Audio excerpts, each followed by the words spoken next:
Welcome to Howard's Opinion, the podcast where we dive into the world of sports and give you our unfiltered take on the latest news and updates.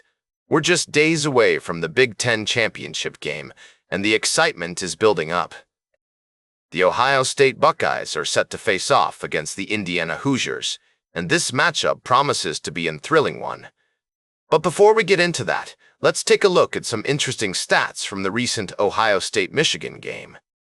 According to Fox Sports, the Ohio State-Michigan football game was the most watched game of the 2025 college football regular season, with an average of 18.4 million viewers tuning in to watch the Buckeyes take on their arch rivals. This is a staggering number, and it just goes to show how much passion and interest there is in college football. The game itself was a nail-biter, with Ohio State ultimately emerging victorious with a score of 27-9. Julian Sayin had a standout performance, connecting with Jeremiah Smith for a 35-yard touchdown and finishing the day with 233 yards and 3 touchdowns. But what's even more impressive is that this viewership number makes the 2025 edition of The Game the second most watched college football game ever on Fox. The only game that had higher viewership was the 2023 meeting between the two teams, which saw Michigan go on to win the College Football Playoff National Championship. As we head into the Big Ten championship game, it's clear that Ohio State is on a roll. But can they keep their momentum going against a tough Indiana team? We'll also be taking a closer look at the Indiana Hoosiers and what they need to do to take down the Buckeyes. With players like Mikhail Kamari and Bo Jackson on their roster, they certainly have the talent to give Ohio State a run for their money. We'll be right back with more fascinating sports news on Howard's Opinion. Welcome back to Howard's Opinion, folks. We're diving into the world of baseball today, and I've got a fascinating story to share with you all. The Red Sox have made some significant moves, trading their number 3 prospect, Jostingson Garcia, to the Pirates as part of a 5-player package. In return, they're getting a big righty in Johan Oviedo, who's got the potential to become a crucial member of their pitching staff. Now, Oviedo is a 6'6", 275-pound pitcher who missed the entire 2024 season due to Tommy John surgery, but came back strong last season, making 9 starts with a 2-1 record and a 3.57 ERA.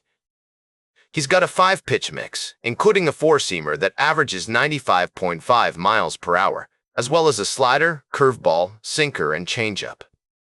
The Red Sox are clearly looking to bolster their pitching roster, and Oviedo fits the profile of the type of physical pitchers that Chief Baseball Officer Craig Breslow has been trying to acquire.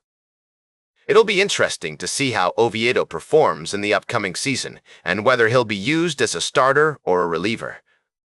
In other news, the Red Sox are parting ways with Garcia, who's known for his impressive power and nickname, the Password. He belted 44 homers in the minors over the last 2 seasons, but struggled to find a spot in the overcrowded Red Sox outfield. As we head into the winter meetings on Monday, it's clear that the Red Sox are looking to make some big moves. They're on the hunt for a power bat and possibly another frontline starting pitcher. We'll be keeping a close eye on these developments and bringing you all the latest updates. Welcome back to Howard's Opinion, ladies and gentlemen. As we conclude today's discussion, I'd like to shift our attention to a thought-provoking story that highlights the importance of partnership and collaboration in the world of athletics. This is Howard Closewell speaking, and I'm delighted to share with you a fascinating tale from the University of New Mexico, where Athletics Director Fernando Lovo recently addressed the New Mexico Activities Association Board of Directors. Tell it like it is. The desire for a stronger relationship between the university's athletic department and the NMAA is a laudable goal. Lovo's commitment to improving interactions with the high school community is a step in the right direction, as he aptly put it. How do we become better partners? It's on us. The drama of athletic competition often overshadows the intricate web of relationships that underpin the sports industry. In my humble opinion, fostering a sense of cooperation and mutual understanding between institutions is essential for the advancement of athletics. Lovo's willingness to push the envelope and explore new possibilities, such as centralizing state championship games at UNM, demonstrates a forward-thinking approach. However, as NMAA Executive Director Dusty Young noted, any decisions must ultimately reflect the desires of member schools. The topic of coaching voting also caught my attention, as the potential for making public the ballots cast by coaches could help mitigate concerns about manipulation. This is an issue that has been simmering in the background, and I believe it's essential to prioritize transparency and fairness in the post-season selection process. As we delve deeper into the world of sports administration, it becomes clear that the NMAA is grappling with various challenges, including reclassification, eligibility bylaws, and the potential combination of Class 1A and 2A schools for regular season baseball. The fact that other states have implemented a one-free transfer rule underscores the need for adaptability in an ever-evolving landscape. In conclusion, ladies and gentlemen, the story from New Mexico serves as a poignant reminder of the complexities and nuances inherent in the sports industry. As we strive to create a more harmonious and effective partnership between institutions, it's crucial to prioritize open communication, transparency, and a commitment to the betterment of athletics as a whole. That's all for today's Howard's Opinion.